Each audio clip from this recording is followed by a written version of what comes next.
Man, the playoffs are starting this weekend. Of course, we already made our predictions in the last episode, but the games are actually almost here, so super pumped for that. And then we'll reiterate, who we said was going to win those first round matchups.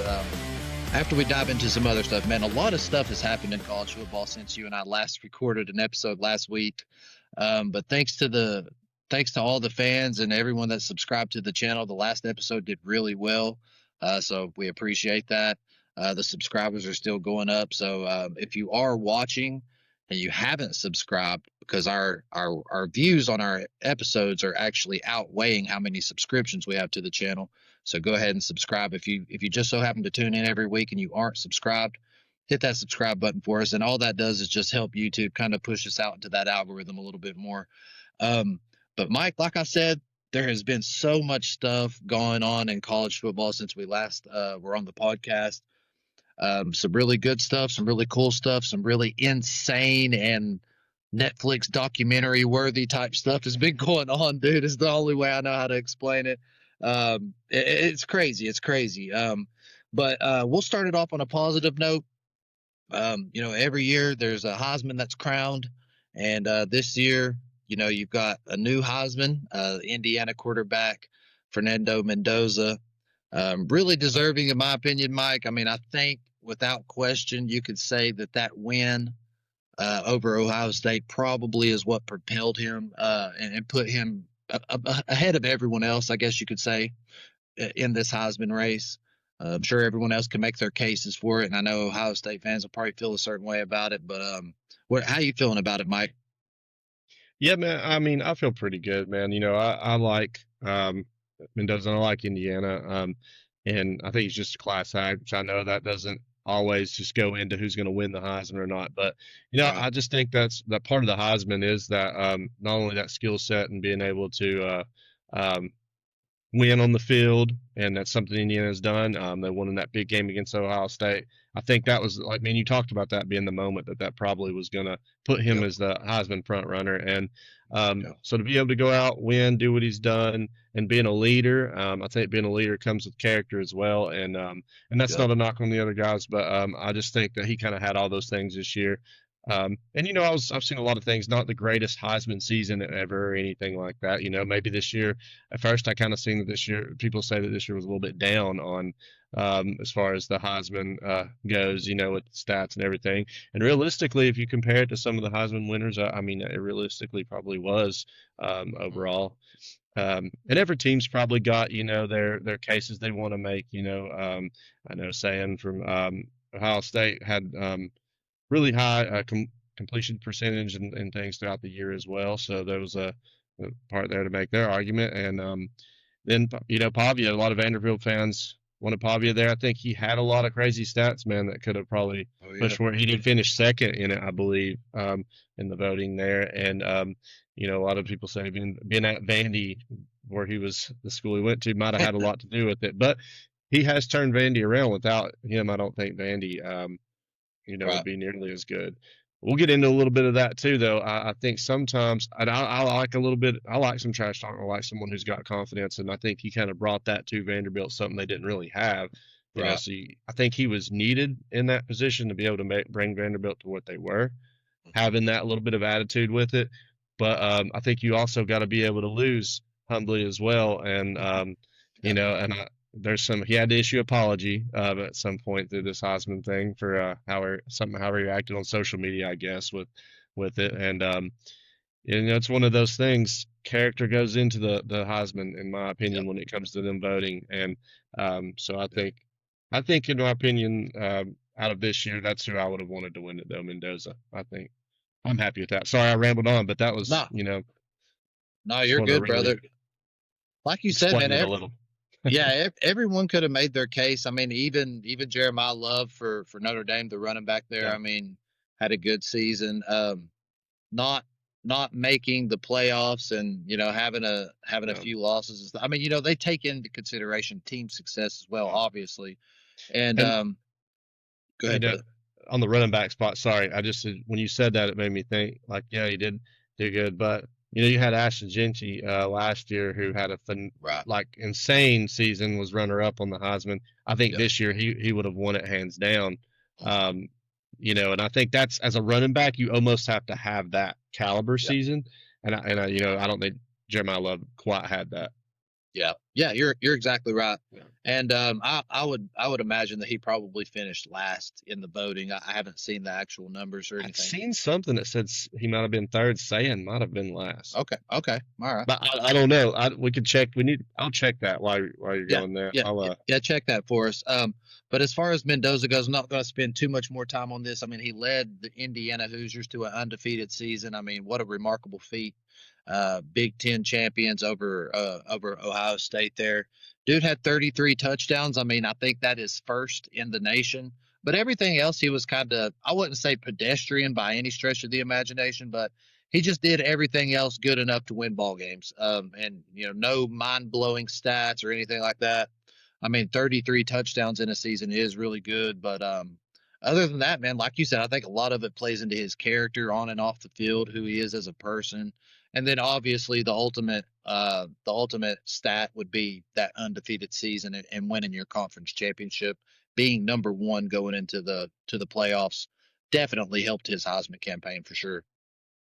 Yeah, man. I think you're right. And I did just find this.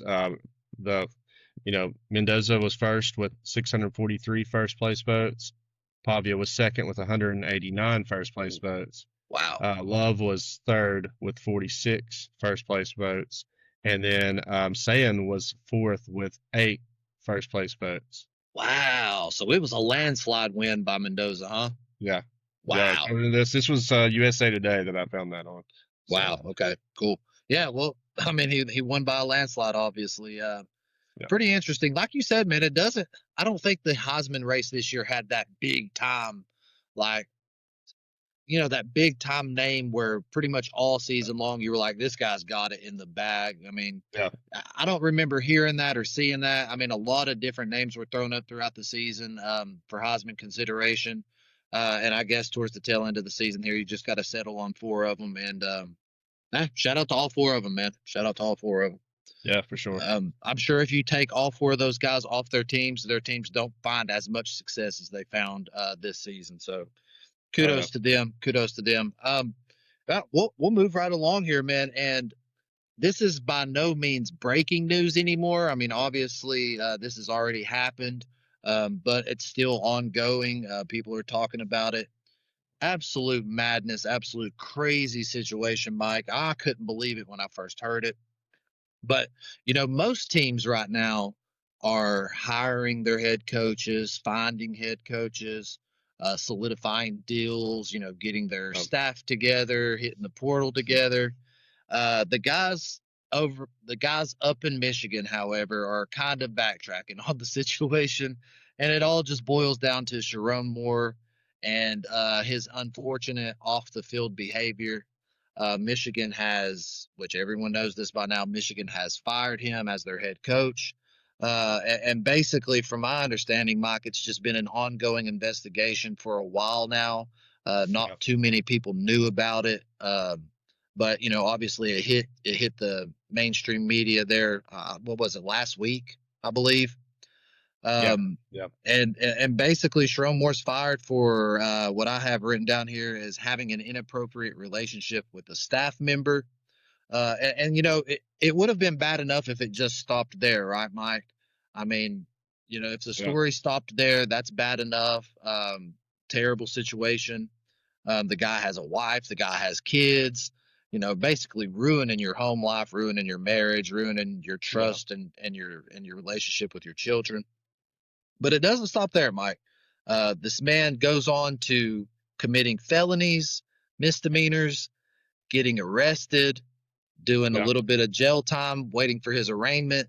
And this is a lot. This is the first time in the fourth and whatever podcast history that we've talked about jail and Yeah. and stuff like that, dude. But welcome to college football 2025, man. Yeah, dude. And obviously, we won't get into the details about it. I guess I'm assuming it's ongoing type of investigation thing of like him Yep. This is just some of the stuff that's out there that you can see to the public. So Hmm. obviously we're not going to say yeah or nay on what's been done and what he's done and everything, but clearly there's been enough that's happened Yep. to cause him to get fired from Michigan, and then some. I would assume probably a little bit of a minor crash out after he did get fired, and I say minor, but a crash Yeah. out when after he did get fired. So that Hmm. added to the stakes going forward for him, I'm sure, and however Yep. that's gonna play out. Um, Yep.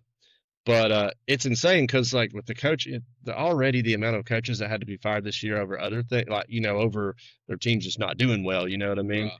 Just add that to another list of coach that had to get fired in college football. This for a totally different reason than the others, but just adds to that wild. It's another major university, man, that's going to be looking for a new coach now, Yep. and Yep. for Michigan, this is happening pretty late, so it's going to be. I mean, they'll find someone. Yep. That, and I'm sure by the next time we do a podcast, that how quick it works out here. There'll be somebody in Yep. talks for the job at least, and getting into that. But it's definitely going to be interesting, man, for Michigan going into next year. I think this is going to hurt them though, Oh yeah. going into the year because I have even seen. As soon as you've seen that happen, you start hearing rumors of recruits or Yep. people in that's already on the team potentially leaving, including their quarterback. I've seen a rumor at once about Yep. him potentially transferring even to LSU. So I Yeah. don't know the I've seen truth it. in that, but you're already hearing those rumors. So when you start hearing the rumors, you know how it kind of rolls in college football. At some point, some of this stuff's going to come to light and be true, Yep. and you're going to see some players leave Michigan. I'm afraid going into the next year for them. Yeah. Yeah. What I mean, think about Sherrone Moore and his actions, man. I mean, so selfish. Yeah, You're first and foremost you're destroying your life, okay? yeah, And the young lady in question that he had this inappropriate relationship with, he's destroying, maybe not destroying, but he's definitely making her life something that it shouldn't have been. Okay, yeah, then his wife, then his kids, his marriage, then like you brought up the team aspect of it, yeah, destroying really the program that he's been trying to build there ever since Harbaugh left. yeah, Man, this is a massive. I mean, you could probably argue that this is a top five coaching position now open in college football. yeah, Um, and some could argue maybe top three. I don't know, but I mean, yeah, you're looking at all the crazy job openings this year with Penn State, Florida, LSU. I know I'm going to miss some, but I mean, those are yeah. just three huge, big time household names. And then you add Hmm. Michigan to the mix. It's a very attractive spot for someone to go to. It's going to be really interesting to see who goes there. And obviously, we'll keep everybody on the podcast updated on that. Um, I know. but man, I've got it written in all capital letters right here with a line underneath it because it's just the first thing that pops into my head when I think about this situation, and it's just life ruined, man. Life Yeah, ruined. Sherrone Moore, you will probably never see him coach another down of football, uh, and without a doubt on this level. I mean, I don't know yeah. what else, I don't know what opportunities will come his way, but And I think a lot of that comes from after the fact of being fired and like yes, the yes. actions after. We're not saying just from the um Mhm. there's obviously been coaches and stuff that's had affairs and things Of that's course, happened and been of very course. selfish and probably made things at home tough by doing Mhm. so. And but I think the one thing with this, it being a staff member, I'm sure that's where, and some of the things that could have happened there, there's more to it probably than we realize with the staff Yep, member yep. that causes the program to fire the coach. Mhm. It's not. If it had been somebody not associated with the program or something like that, they probably would have. That's personal business. But when it gets involved with the actual job, that's probably where that kind of came into play. But even at that, someone would have, the coaching world would have probably Yeah, been willing to hire him into somewhere again, at right. another place. But it's the after effect, man. I think that we're Yep, probably going to see him most likely not coaching at this level, yep. anytime soon, or if ever, probably. Yeah, Would be my guess. So, yeah, you're right, yeah, man. it's wild, man. And then, what it does to the program for sure. And they may get a coach that's going to come right in and and save the program and everything there. But definitely, I mean, you got to think your recruits that are coming in, or your people that are sitting there that can nowadays, doesn't even have to be recruits coming in, people that can transfer anytime they want. Mhm. You know, they have to be thinking this could potentially be a dumpster fire. I'm going to get out before any of this really Yep. transpires. Yep. So Yep. Yeah, it'll you're be right. interesting to see how it goes. I mean, when you commit to a school, dude, you're committing to obviously the school, but you're also committing to that coaching staff that Yeah, recruited you, man. You're recruiting to the brand, you're recruiting to the coach, the yeah, team, the staff. So when stuff like this happens, man, if I was in a player's shoes in this situation, I'd be getting out of Dodge too, most likely. yeah. I can't blame them at all for Yeah, wanting to do that in this yeah. case. And if you're a sports fan or a college football fan and you've been living under a rock, I don't really want to go into the specifics of what Sherrone Moore did off the field, and I don't think Mike wants to either. Just go ahead and Google it. Yeah, It's absurd. Like I yeah, said, felony charges have been put on his head. He's got misdemeanor charges. He has been, from my understanding, he has bonded out, so he's not actually in jail anymore, but he's awaiting another court date. Um, he's on supervised probation, if I'm not mistaken, and receiving some sort of mental counseling as well. So, I mean, like Mike said, this dude absolutely crashed out. yeah, And yeah, it's just too much, man. Way too much. yeah. Way too much. But yeah, so speaking of players hitting the portal and all that good stuff, that kind of when you mentioned that, it kind of popped something into my head. I know a lot of people during the off season look for that type of talk on podcasts and stuff like that, but I'm gonna be honest with you. I don't think Mike and I have the capacity or the schedule to constantly keep everyone updated in real time. Who's hitting the portal? Who's out? Who's Yeah. in? Who's going where? I mean, when it comes to big names and stuff like that and big moves, we'll definitely bring it to That's the for sure. pod. We'll definitely have to bring that in, but it's Yeah, got to be but something big. Yeah, every single player, I mean, that's yeah, just if you want to know what every single player is doing, just go to probably On Three or something like that. They do a really good job of keeping who's in and who's yeah, out updated on their yeah, website. I for did hear sure. DJ Lagway's hitting the transfer portal though, so It's Florida's losing interesting. there. Yeah, it's going to be interesting, man. We're going to see what happens moving forward. Do you think that he's going to potentially? Do you think like DJ is going to go somewhere that it's going to work for him, and that he had? We know he has talent, so is it going to be somewhere Right. that's going to really work for him, and he's going to excel, or do you think he's going to turn into another DJ that we may have known in the past, who went to several schools and also might have just led Florida State to the worst season they had ever had a couple, not last year, but the year before. Yeah. Um, I wonder how that's going to go. Yeah. Interested to see where he goes first off, but Yeah, I don't know, man. I mean, I think he's. If I had to make one prediction, I don't have a specific team, but if I had to make one prediction of where he'll go or what decision he makes, I think that he gets out of the SEC entirely. I can I see think that. I think you see him landing somewhere, maybe Big Ten, ACC. I've even heard rumblings of maybe him joining Billy Napier down there in the Sun Belt with JMU. So I don't know. Yeah, Nowadays players honestly don't care about the brand, man. If the money's there and the bag's there, they'll chase that before they chase the brand, and that's the truth. Um, yeah, but aside from all of that, let's switch gears real quick, Mike. A little bit more coaching talk.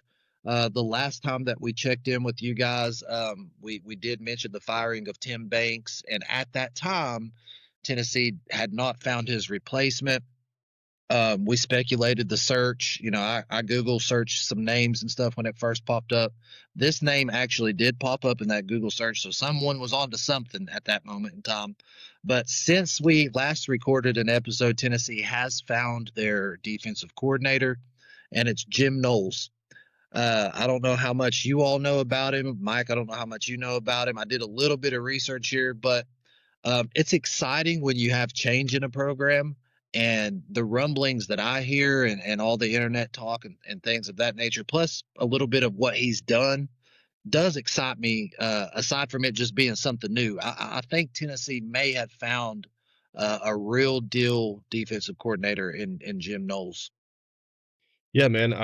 And I think what we talked about. I mean, he seems to be, the one of the top ones that was that they could have Hmm. got at this Yep. time. Um, he led that Ohio State team to a national championship as a defensive coordinator. So that, and they had a good defense. Man, I mean, they Oh yeah. was a caliber that could win a championship. Um, and then there have been some concerns. I think you had brought up to me, about him, and I'm sure you're going to talk about him kind of going from some different schools. Um, and even with Penn State, I know people talk about how bad Penn State was this year, but up to the point of the Oregon game, man, I mean that was even a low scoring game until Hmm. there in the fourth quarter, and a lot of that I feel like for Penn State was some, just offensively and turnovers. They weren't playing good that game, and then Yeah. that game was a close game and come down to the wire. And so, I mean, he kind of had the defense. I felt like doing what they needed to do. Um, Penn State Yep. just became a dumpster fire after that, though, man. I mean, eventually their starting quarterback got hurt. I don't believe their offense was just that they just weren't great.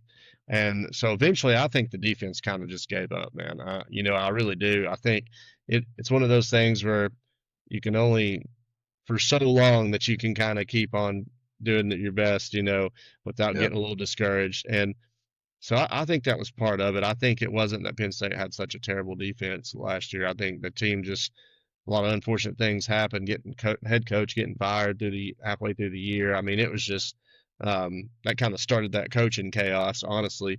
And Yep. so I'm not really too worried about that. Um, I'm excited for it because I do know he's had success, Hmm. and man, Tennessee just needs some success on defense. We don't have to be this top level defense. We would love that. Obviously, we would love to Right. be top five defense, top 10 defense, but we just need a good defense. You know what I'm Yep. saying? Like Yep. our offense is usually good enough. Now I don't know what next year is going to look like, but with Josh Heupel historically since he's been there at Tennessee, the offenses have looked really well most of the time. Yep. We've had to dial it back some, but even last year with Nico, we had we had the running game with Dylan Sampson. We've Hmm. had something offensively to rely on. Yep. If we can have even like half, three-fourths of the offense that we had this year, or half the offense that we had with the Hendon Hooker year, then we just need a good defense. We don't need Yep. anything crazy, and I think he'll be able to get it at least to a point to where we can have a decent defense. Yep. Um, and honestly, the up front, and that's another thing about our defense. We talked about that how confusing they were because up front and on the line, even some of the linebackers, like they're strong against the run game. At times, they really got after the quarterback well. They created turnovers well. They scored on defense well. Hmm. We just needed to clean up a lot of that. Um, some of the penalties in that secondary, man. So if we can really clean that up and he can bring that all together, I think they Yep. can have a good defense again. They Yep. got a lot of young talent too. So Yeah, yeah, that's the key. How well will he take that young talent and mold them and plug them into his scheme? Jim Knowles apparently, from what I've read and what I've heard, and I have watched some of his teams and stuff like mhm, that, but apparently he runs a really complex style of defense that makes it difficult for quarterbacks to read. Running backs to read, guys that are going to be pass blocking that are like skill players makes it hard for them to read what the defenders are doing. So that alone makes you feel pretty confident going forward mhm, that it's like a complex style defense. Some of the things that his defenses are known for is like disguises, like I said, kind of confusing the quarterback, things of that nature. Apparently, it's his defense is really strong on aggression. And performs good. This was the biggest thing that I found that made me kind of feel good about it. Apparently, his style of defense performs really, really well on third downs and in the red zone. Now, if we think back to almost every single podcast episode, yeah, whether Tennessee won or lost this season, we talked about those stupid third down conversions that we just absolutely could not stop against no name schools, big time schools. It was just always third down conversions. We struggled with that under Tim Banks, unfortunately. But I'm anxious to see what Jim Knowles does, man. And I'm glad to have him at Tennessee. Apparently, last season when he was with Ohio State, they were the number one defense in the nation.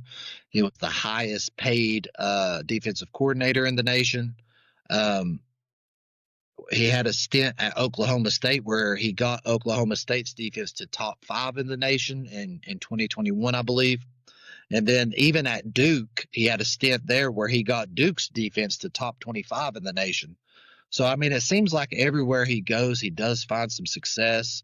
And I hope that he can just continue that path at Tennessee. You touched on what he did at Penn State this season. At the very beginning of the season and even midway through the season, he actually had that defense clicking and doing pretty well. But the overall team, like you mentioned, took a downturn. And obviously, when the whole team's not playing good, at a certain point, whatever strong suit you had is Yeah. probably going to fall off as well. But even after the season that they had, Mike, this isn't great. But you think about the terrible season that Penn State had. They finished the season 37th in points per game and 34th in yards per game nationally. So, I mean, still top 40. Even though you have a terrible team where the head coach gets fired and everything like that. Think about what they did in the midst of them being terrible against Indiana. You know, it Yeah. really took a game-winning play, more or less, in that Indiana game for Penn State to fall to them. So I'm excited about it. Everyone says that he's had proven success as a defensive coordinator. So, Mike, the only thing we can do is just hope and pray, keep our fingers Yeah. crossed, and hope that Tennessee made the right call because I'm sure they spent quite a bit of money bringing him to Knoxville, man. Oh yeah, I haven't seen anything on numbers on that, but I would imagine it's up there, man. Yep. Definitely using some of that money that Knoxville has, but Yep. yeah. Hopefully it's worth it. That's what. Yep. Hopefully it's worth it. So. And I want to say this, man. Kudos to Josh Heupel, dude, for finally. I guess he probably felt the pressure from the fans and whoever else. Yeah. But shout out to Coach Heupel for kind of sticking up and having a backbone in this situation and saying, okay, we have to make a change. And it just kind of seemed like there for a few years, maybe he was letting things kind of play out, which kudos to that as well. I'm all for not jumping to conclusions, I guess you could say, and just having one terrible season and then firing someone. You know what I mean? Yeah, and I would say last year probably extended Banks' time there. You know, that probably was part of that. Like, okay, because if last year had been real bad, I almost wonder if it would have happened then. But where he didn't have good defenses the 3 before, probably that kind of helped. But then after this year, I think it was kind of one of those things where they knew 4 out of 5 years in college football, it's not gonna hold you a job when you know what I mean, when you only had one real good defensive season. So. Yeah, probably not, man. Well, I will say this, Mike. So let's see. Today is okay. So this episode will come out on Tuesday. There's actually football being played all week. If anyone wants to, watch some of these bowl games, I know bowl games don't really have that much meaning anymore. But I'm looking at the slate for this week, and not only this weekend, but this week there are games being played. Tuesday you got Troy versus Jackson State. It is what it is. Old Dominion versus South Florida on Wednesday. Same with Louisiana and Delaware. They play Wednesday. Thursday, you've got Missouri State versus Arkansas State. Friday, you've got Kennesaw State versus West Michigan. Memphis versus North Carolina State. Now, that might be an interesting matchup. I've been trying to look at all these bowl games, Mike, aside from Tennessee's bowl game, because, we will watch that and talk about it on the pod. But aside from that one, I've been trying to scan some of these, kind of mull over some of these bowl games just to see if there's anything interesting that sticks out to me. And I'm sure we'll find some. But those are just the bowl games coming up this week. All the other bowl games happen later on, and we'll talk about those whenever. That Memphis NC State game, I do think could be interesting. I'll give you a little warm up there for the Friday night game against Alabama, Oklahoma. Oh yeah, dude, it's coming up. So yeah. Yeah, out of all the bowl games happening this week, that one probably sticks out the most, wouldn't you say? Yeah. Oh yeah, it's definitely the first, I guess. As far as a couple bigger opponents, Memphis has been pretty good this year. NC State's had their moments, so it could be a competitive game for sure. And like I said, nice little warm up if you want to watch a game there. If you happen to be off Friday, it's a 2:30 game, so Eastern time. So if you tuning in there early enough, you can kind of get ready for the for the Bama Oklahoma game come Friday night. So Yeah, yeah. Alabama Oklahoma is the main event on Friday night without question. But yeah, and you and I already predicted that game. I don't know. We've had time to think about it. I don't know if your heart's changed on it any. I just think that in a season it's hard to beat a team at least once. And then if you just so happen to play them again, man, it's really hard to beat a team twice. And I just think that Oklahoma has a lot going for them in that game, like we said in the last episode. They're at home at night, college yeah. football atmosphere, playoffs. I'm gonna still stick with Bama on it, but man, that's a tough, tough, tough prediction for me, man. I still feel Oh that yeah, way. I'm torn on it still. yeah, man, for sure. There's going to be no surprises for me on that game. Mm-hmm. You know, on which one's going to win. And I know we did make. I'm going to stick with my predictions. I do have Alabama. I know we've Yep, got them, and kind of give you all a little reminder on what we have predicted this coming weekend because the yep, playoffs are this weekend. yep, yep. So fourth and whatever podcast, we got James Madison playing Oregon. We're taking Oregon in that one. Alabama, Oklahoma, of course, we just mentioned that one. We got Bama coming out in that one. The more I've thought about this Tulane Ole Miss game, the more I've gotten intrigued by it, Mike. I can't lie about it. Yeah. I didn't take into consideration when Lane Kiffin left Ole Miss how many other players were going to sit out of the playoffs. I mean, I don't know why you would, but I don't know why half the crap happens in college football nowadays. Yeah. So you've got to think I about haven't heard a players lot that on that with the players. Are there quite a few of them sitting out or I don't know. I don't know. I just wonder. That's a thought in my head. uh, Are players going to sit out? Are players chasing Elliott? Are they chasing Kiffin to LSU? I don't know. But that is going to be. I think that's an underrated game that too many people have just completely written off as Ole Miss is coming out of it. I'll just leave that there. I think However, where they played earlier in the season, but like you said, it's it's different. So Yeah, it's got a completely different vibe to it, but I will just go ahead and say that Mike and I aren't that delusional. Okay, we yeah, do have Ole Miss winning this game. So I mean, and they're yeah, already favored by 17 and a half points. So I don't want anyone listening to think I'm delusional. I just didn't think it fully of the possibilities, I guess you could say, yeah. that could come of that game. And then the final game of the first round of the playoffs, you've got a really, really, really good one. Interesting game. I'm excited to see what happens in this one. You got number 10 Miami going down to Texas to play number 7 Texas A&M.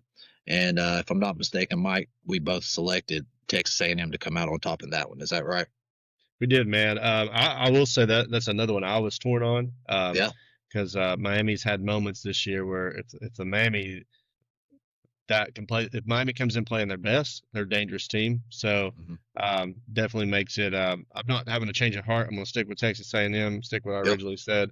Yep. But yeah, it definitely is a interesting game. It is a 12 o'clock game too at noon. So Yeah. it's interesting. Yeah, I think if I had to comment on that, Mike, I think someone dropped the ball on the scheduling on that one. Can you imagine Kyle Field at night, first Yeah, ever home playoff football game? Man, be that crazy, would have man. been somebody missed an opportunity there. No. Instead, James Madison's got to roll into Oregon at 7:30 at night. Um, Not a good Should have setup. should have flip flopped those times, Uh, man. Should have flip flopped those times. Not a good setup. Uh, Hey, if we have an upset alert this coming week though, uh, because in my opinion it's the playoffs, there is no real upsets except for two, and that would be yep. Tulane or that would be James Madison. If we have an Mhm. upset alert, that would be crazy. I will go out and say that. Yeah, that would be insane. And Yeah, for the sake of the sport and the sake of excitement, I hope something crazy does happen, man. I ain't gonna lie to you, dude. no, it's always Because I don't have exciting, a man. horse. I don't have a horse in this race. You know what I mean? I'm just Yeah. rooting as a college football fan at this point. Same. I do kind of have I do like Oregon a little bit. I'm not Yeah, gonna of lie, course. I tend to pull for them some, but and then I know you don't have it. I have the whole thing where for some reason I think it would just be hilarious if Ole Miss won the whole thing and Lane Kiffin didn't get a championship at a That would team be that he led insane. all year. That would just be that would well that but that goes into the insane category of chaos in college football. If Ole Miss were to win it all, then that would just be Absolutely insane because you know, Lane Kiffin would be sitting there still not having a ring and or Yeah, as a head coach, right. I should say. There would definitely be future sports, Netflix type documentaries made about this season if that were to happen. If that were to happen. Oh yeah. And the memes would be pretty awesome too, pretty Yeah. iconic. I feel like when it's all said and Un- done. Unlimited amounts of memes. Um, You'd see Mostly Lane from Kiffin. Tennessee fans, probably, but Probably. no, Yeah, you I've know seen how all we the get sometimes, man. We get pretty passionate even if it isn't about our team. yeah.